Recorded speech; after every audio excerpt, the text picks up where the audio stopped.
Hi everyone. Thanks to everyone who's tuned in so far. I'm just going to give it a few more minutes just to let people get logged in. And then, yeah, we'll get started probably in about 2 or 3 minutes.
Brilliant. Well, I think we'll get started now. I think we probably might have a couple of people joining as we go on, but I am conscious of time as well.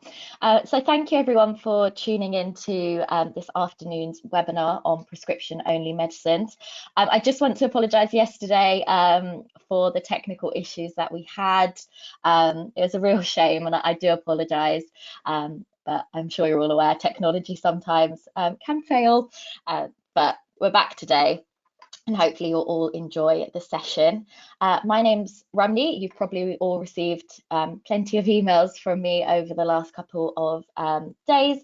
And today I'm joined by my colleagues James and Joe, who are both in our compliance team. And we've got Adam joining us today, who's in our complaints team and is a specialist on medicines and products within that area, so he'll be on hand to support with any questions we get within our Q&A. The way the session is going to work, Joe is going to take you through the first half of the session, and then James will guide you through the second half, and then we will have questions at the end. Big thank you to everybody who submitted your questions in advance. We'll make sure we get around to answering those as well. But that is it from me for now. I'm going to hand over to Joe now, who's going to take you through the first section of today's webinar.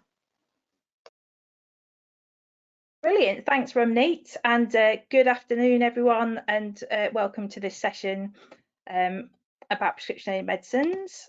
Let's just, this is an example of live technical issues compared to unlive technical issues that we had last time. Here we go. Okay, so today we're going to talk about prescription-only medicines, or POMs, taking a look at the law surrounding advertising in this area and also the code rules. We'll think about what the rules mean in practice, and we're also going to look at some case studies which focus on the weight loss category, and that's based on some enforcement work that James and myself did earlier this year. As Ramneet said, there'll be some time for questions at the end, and thanks for those who submitted questions already. So let's begin. Okay, so first off, I'd like us to have a quick think about the characteristics of a POM. As you'll know, some medicines for minor illnesses can be bought over the counter without a prescription, so you can treat yourself without needing to see a GP. Other types of medicine are available without a prescription but need a pharmacist's supervision, so they need to be bought from behind the pharmacy counter, obviously. Prescription-only medicines must be prescribed by a qualified health professional, and this is because they fulfil at least one of the definitions laid out in the Medicines Act. So, for instance, they're likely to present a danger to human health, even if they're used correctly without proper supervision. I just wanted to touch on this because quite a lot of the problem ads we see in this area relate to POMs advertised for cosmetic purposes, like relaxing wrinkles. And it's important to understand that the classification for POMs relates to the product and the potential dangers surrounding its use rather than its application.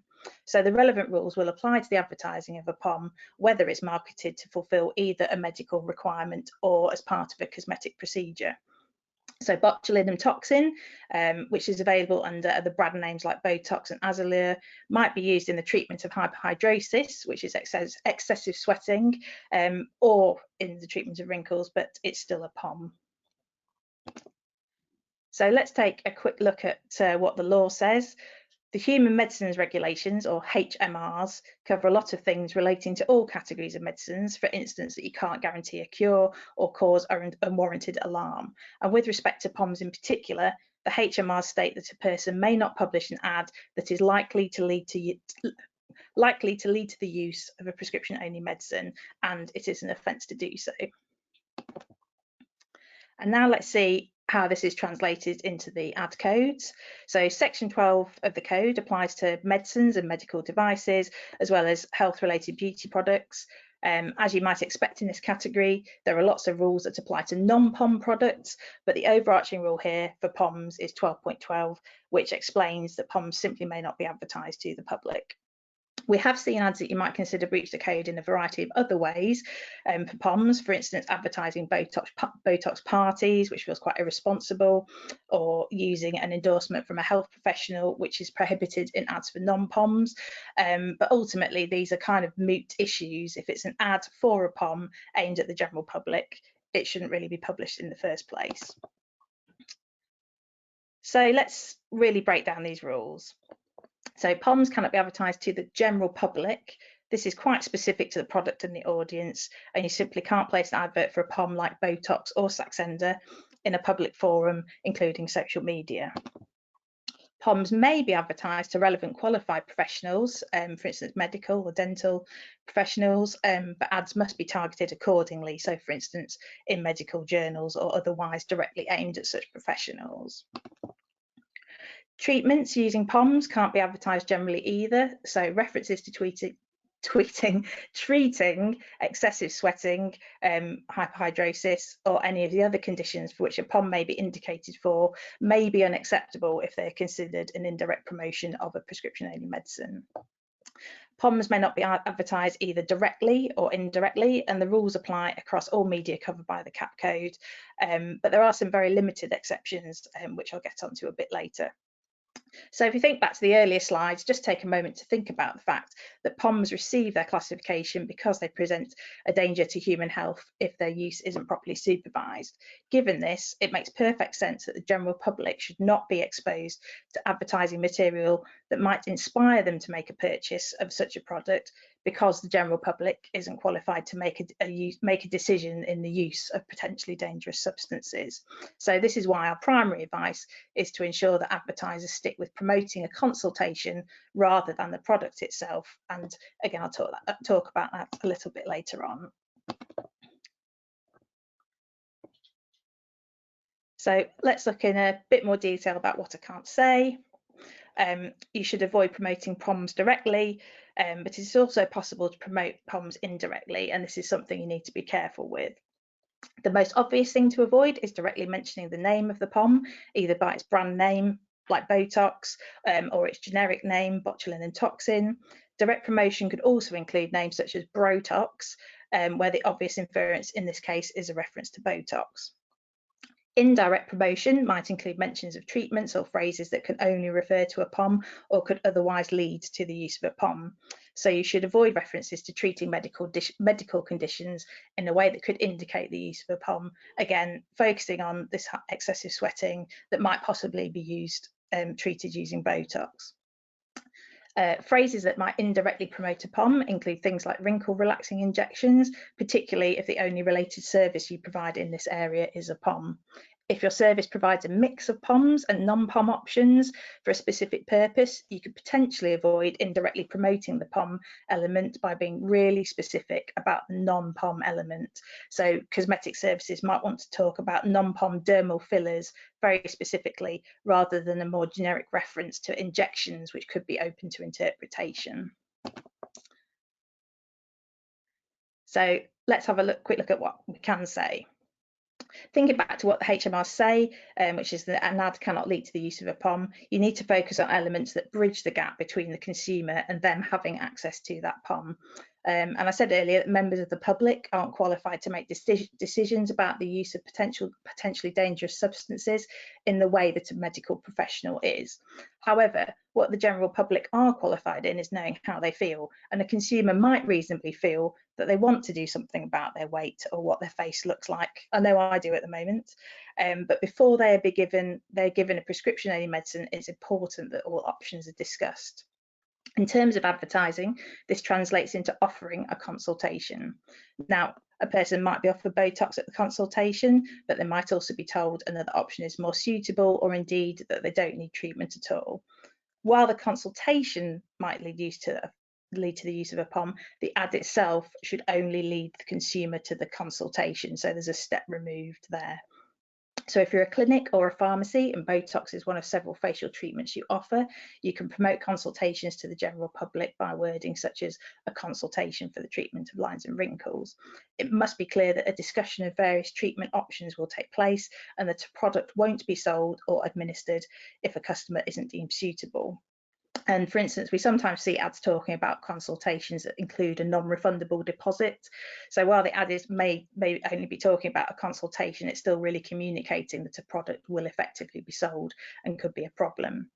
There is a little bit more leeway in what can be communicated on a website, but these exceptions are very limited and relate to the provision of material rather than promotional information about POMs. It's quite a complex area, which I'm not going to go into too much detail in this time frame, but the theory here is that information is not being delivered to consumers or placed somewhere they could stumble across it. It should be placed on a website in a location where they have sought it out by themselves by researching and digging deeper into a web resource. And when they find what they are seeking, the information has to be balanced and factual. So this might include wording that you might find in a patient information leaflet or summary of product characteristics. Anything going beyond this that might influence a consumer to make a decision about purchasing such a product puts marketers at risk of their communications constituting an ad for a POM. That's it for me now, and I'm just going to hand you over to James, who's going to run through some case studies with you that relate to POMs used for weight loss. That's great. Thanks, Jo. Okay.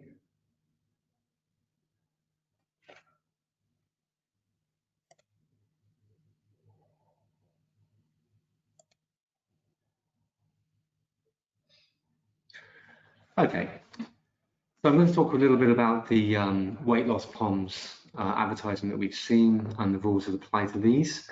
So the work we've done saw us publish an enforcement notice to the sector advertising weight loss POMs. And just to sort of clarify, so this work is a reiteration of the rules that already existed. The work's been done in response to a non-compliance that we'd identified in the sector. So there's nothing new about these rules. It was just to reiterate what already existed. So we're now monitoring social media and removing ads that break the rules. So there were 3 ASA investigations that established precedents for us to take forward this work. So the 3 areas that we ended up applying are the prohibition of ads for POMs rules, which of course Jo just explained, and some additional areas that also became relevant as a responsibility and rules specific to weight loss claims. So these aren't anything to do with the POMs rules, but they're things that went hand in hand in looking at the cases and investigating the cases. So with our first case study, this is Skinny Jab Limited. We have an Instagram story featuring references to Skinny Jab and Ozempic. Semaglutide is the generic name for the drug. And so what this tells us is that content like this is an ad in social media. So something that's on Instagram posted by a practitioner showing the packaging, or here it is posted by on social media. Actually, this is a sort of influencer. This is an ad for a POM, and it's prohibited. In the second case here, we get into a bit more of a subjective area of responsibility. So this is an Instagram post featuring a glamour model, and the text there is, "I'm coming out of lockdown half the size." So in this case, it was found to be irresponsible. And the second one here, featuring a slim model, and the text here that was highlighted as particularly problematic is, "It's a way of life for me." So responsibility, again, being the issue here. So both of these ads implied that the product could be used by people who were not overweight. And so that's why the responsibility rules were brought in here to the ruling. As well as it being an ad for a POM, it was also found to be irresponsible on these bases. And it's important to sort of note here, this is a customer-generated image, and this was also, once it becomes part of advertising, so this is customer-generated, as memes and things like that can be that go around social media, but once it became part of somebody's advertising, it's then subject to the rules. Okay. In case study 3, so the case here is that you cannot make claims of weight loss in a specific period of time. So here we have an Instagram post, so lose over a full stone in just 2 to 4 weeks. Okay, so this sort of claim is prohibited.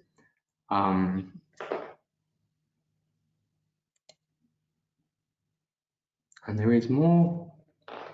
Okay, so here's an Instagram post, and the claim is Kerry Katona lost over 2 stone in just 2 short months. So the issue here being that the weight loss rules prohibit any rate of weight loss to be advertised at more than £2 per week. So while it may be true, this isn't challenging that aspect. It's just simply the case that a rate of weight loss of £2 per week is not considered to be in keeping with nutritional and good health practice. So it breaks the rules on this basis. And we can just have a sort of more in-depth look at the rules now and see. So these are the rules in order how they appear in the code. So rule 1.3, marketing communications must be prepared with a sense of responsibility to consumers and society. So here we have this sort of meme image again. So something that might circulate on social media and be harmless. Once it becomes advertising, it's more likely to be problematic. So this slim Barbie doll with the overweight Barbie doll shown, this was sort of shown to really contribute to people's insecurities about weight loss during lockdown. And there we have the glamour model image again. Okay. And rule 12.12, as Joe has already covered, prescription-only medicines or prescription-only medical treatments may not be advertised to the public. So we have the one we saw before, the Skinny Jab and Ozempic one, and these are other little examples of things that have cropped up on social media. Skinny jabs, hashtag skinny jab, hashtag skinny pens, anything there that's referring to the POM, and then another reference to the Saxenda skinny pen. And this Instagram story here with the sort of diagram, it shows the syringe and the treatments, and then it says reduced hunger, increased fullness. So this is also a reference to the POM. It's showing that it's an injectable treatment, and it's talking about the effects the POM has, even though there's no mention of the POM by name. This is certainly problematic and going to breach Rule 12.12. Okay, Rule 13.9. So marketing communications must not contain claims that people can lose precise amounts of weight within a stated period. And this is that example we saw here. Okay.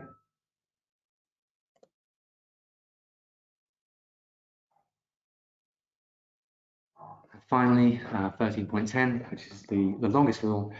So this is really referring to testimonials about the rate of weight loss. So they need to be in keeping with good medical and nutritional practice, as mentioned. So while weight loss claims must state the period involved, and of course they must be based on must not be based on representative experiences. So that's sort of saying they must be truthful.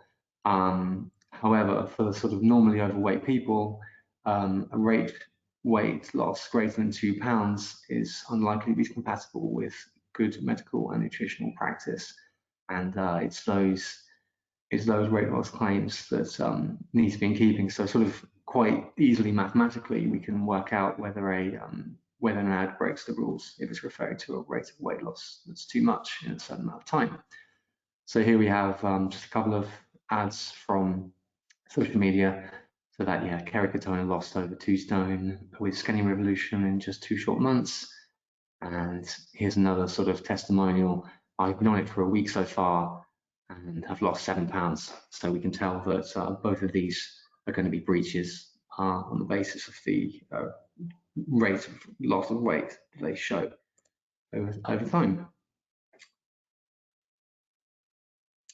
Perfect. Thanks so much, James. So that's pretty much it in terms of the bulk of the content for today's webinar. But just to give you some information quickly before we go to questions about where you can find more guidance on the CAP codes, we've got our e-learning platform, which has a huge number of different topics, different e-learning modules on there. Everything from a sort of introductory module to misleading advertising, promotional marketing. So obviously we've touched on a very small and specific area of our remit today, but if you're interested in learning about anything else, then definitely go on to our CAP e-learning website and have a look there if there's anything that might be relevant to the work that you're doing at the moment.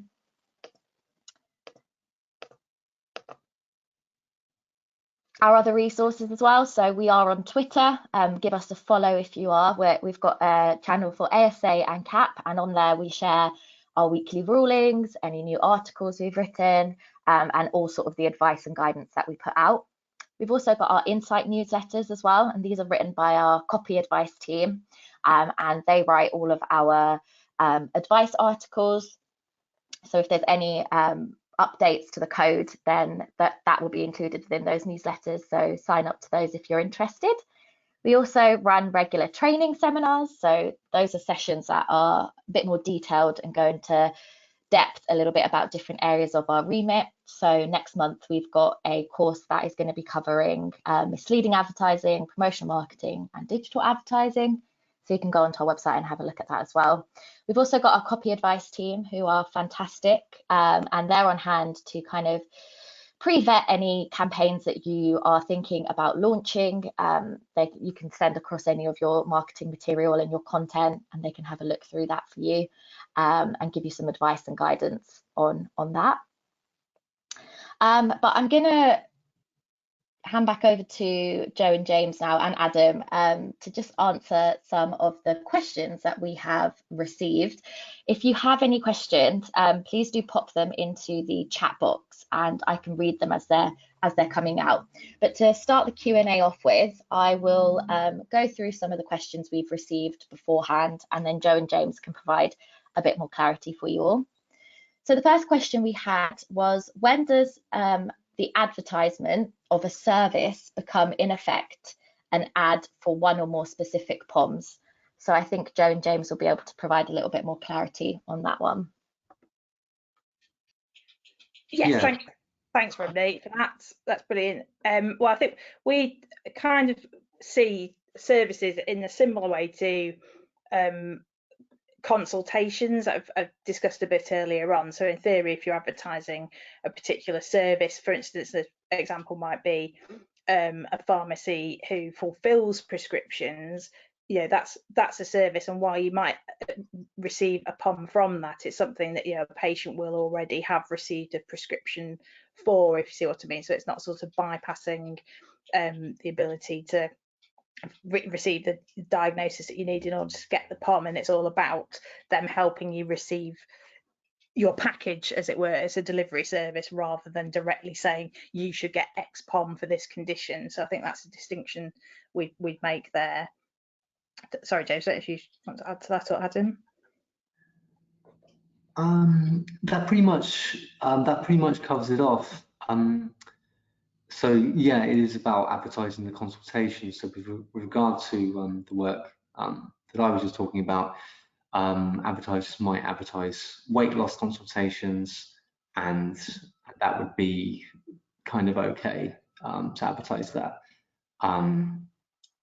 Should I mention anything further? We did part of the questions. Sorry, Jane. Part of the question also referred to vaccine services, and those are probably slightly different, because obviously it's saying, you know, get your vaccine here, which is a bit more specific about receiving potentially a specific POM. However, it's our understanding that vaccines are well, probably for obvious reasons, particularly at the moment, do seem to have an exemption, provided that the vaccine programme has been authorised by government. So there might be some other ones perhaps aren't going on holiday that are slightly more complex. But yeah, in terms of services, I think as long as it's very clear what the service is, and like James touched upon, weight loss consultations and potentially a programme is a bit different to saying we will supply you directly with Saxenda, for instance, which is a prescription only medicine. Yeah, that's right. So maybe we can send out a link to the Blue Guide, which is the sort of MHRA's interpretation of the law and explanation of the law. So that's right. In there it states that any sort of vaccine product that's been approved by health ministers as part of a government-controlled vaccination campaign is exempt from the prohibition. So regularly received vaccines are okay.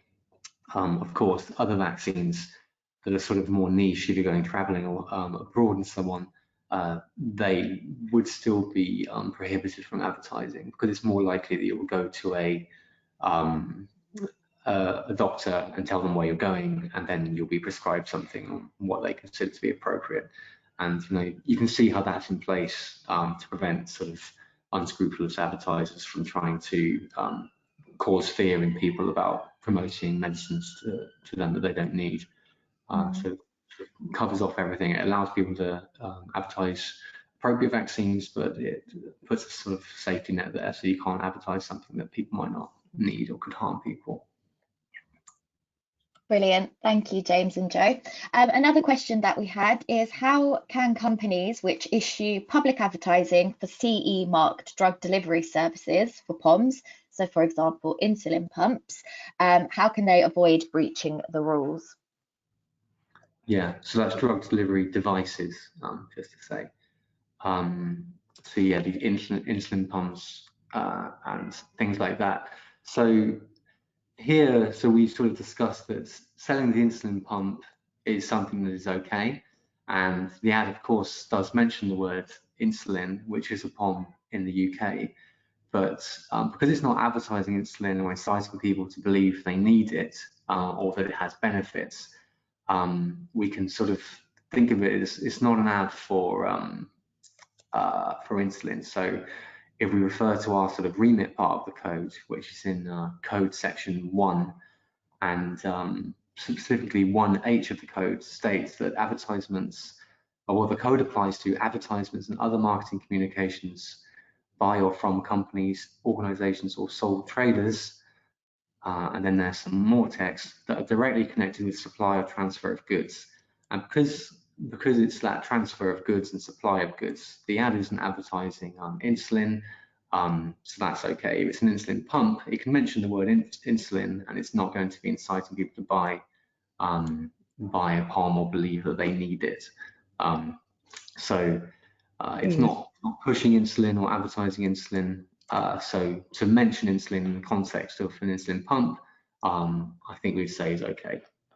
It's just more sort of come into the category of material information, perhaps, rather than promotional. So you wouldn't want necessarily an insulin pump saying and get this preferred POM with it. It's just purely about, if it's purely about the device and it happens to, it might have to state that it's for a certain type of POM, as long as it's just material information that consumers need to understand what the pump's for. That's a bit different from promoting a particular insulin or brand of insulin itself. Yeah. Cheers, Jane. Perfect. Brilliant. Thanks, guys. We've got 2 more questions that have come in as well. So someone's asked, would a general statement such as noticeable results in just 2 weeks be acceptable?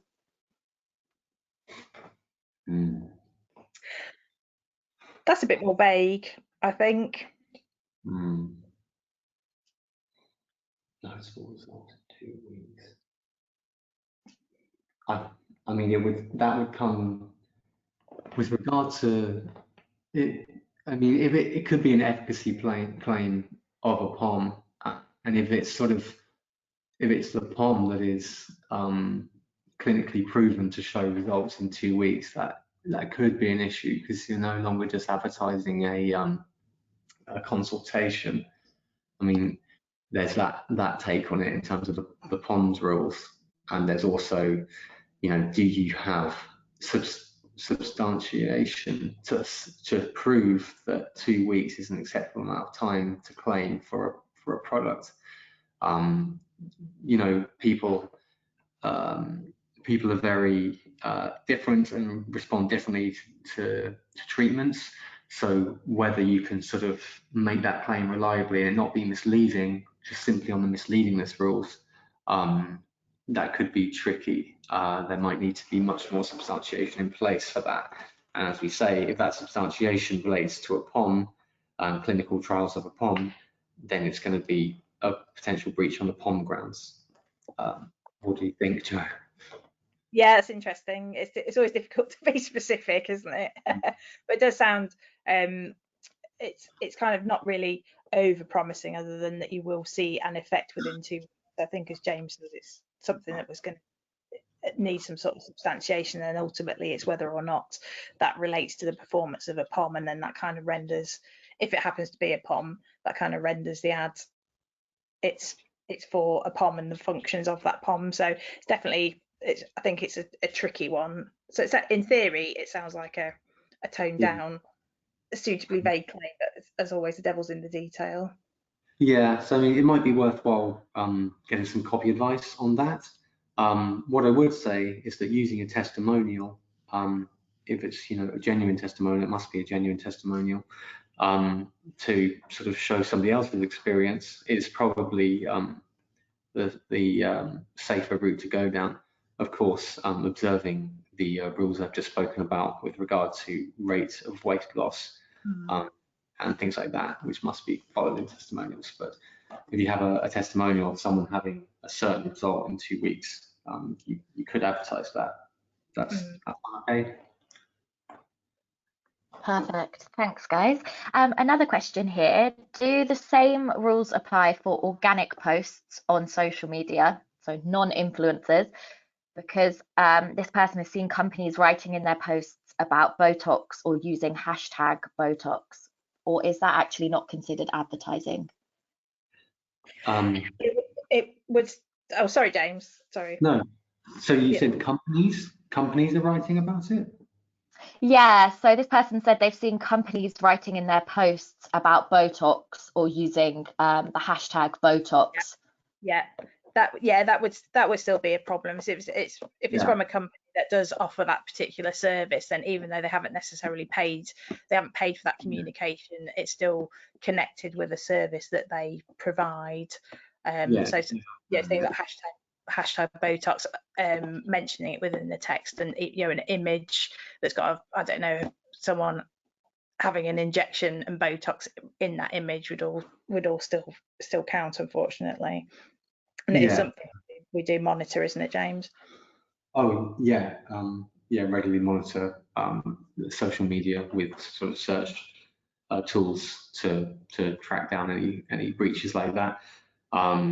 If it was an editorial platform such as a fashion magazine and they were just talking about cosmetic procedures someone might have had, again, referring back to that supply and transfer of goods, if they're not selling something or saying something on behalf of an advertiser, obviously if it is advertorial, then that would still be within our remit. But if it's just pure editorial content, just because I wasn't sure about what the question I meant by companies saying, but yet if they are practitioners of cosmetics selling this product, then yeah, absolutely, that is an ad if they're posting about it in their own media space. Yeah, that wouldn't preclude Brilliant.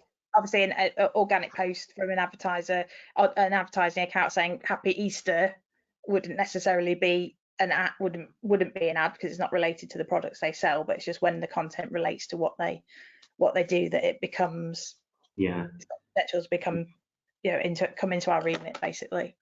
If it says Happy Easter hashtag Botox, then it's still a problem. That can happen. We saw some lovely Christmas baubles in December, didn't we, for Botox baubles? Yes. We've got another question coming here. So this one states, what are the rules for posting information articles on your company's social media page that refer to and discuss specific POMs? So for example, the name of the POM, everything you need to know. So they're not technically advertisements, but what are the rules around those? Yeah, I mean, we'd say in the context of someone who is a practitioner of beauty treatments or a beautician or what have you, if they're saying, what you need to know about Botox, in the context, we think people are very likely to identify that account, the person behind that account is able to provide them with Botox or is willing to sell them Botox. So I think we'd say that is an ad. It's not simply going to be seen as an information post. It's going to be interpreted by somebody as, oh, you must sell this product. I'm interested in it. Does that sound fair, Joe? Yes, yeah, definitely. I think that's probably a bit more particular to most mediums as well, because you could, anyone could feasibly stumble across that. And I think the differentiator for the websites, as we're talking about a bit earlier, is more where consumers will go to then find that information is slightly different to just having it out there in the general public. And like as James said, if it's related to a service that you provide, it's kind of the combo of it being on your general account makes people aware that that's what you sell and it's related to what you're doing. So fortunately it's going to be a bit more of a problem, even if it is just seems to be purely informational. Sorry, I think I might have made that word up actually. Informational. No, I got it. Perfect. Thanks, guys. I'll just do a quick ask for any last questions, but it doesn't look like we've had any come in. So huge thank you, Joe and James. You've been fab today, and I'm hoping that you've been able to answer everyone's questions. I will be sending around a follow-up email, and I will include a copy of the slides and a recording of the session as well. So if you've had any colleagues who haven't been able to join today, then they'll receive all of that information as well. Yeah, and as I said, if you want if you want any more specifics on anything, do please let us know. Let Romney know. Oh. Yeah, definitely. Yeah, feel free to come back to us with any specifics that you may have, and we'll do our best to answer those for you as well. So thank you so much for joining today, everyone. Like I said, I hope you found it all useful, and hopefully we'll be able to maybe see some of you again once we get to do some more face-to-face training in the future. But thanks so much. Thanks, guys. Yeah, happy Easter all. Thank you, Romney. Bye. Bye.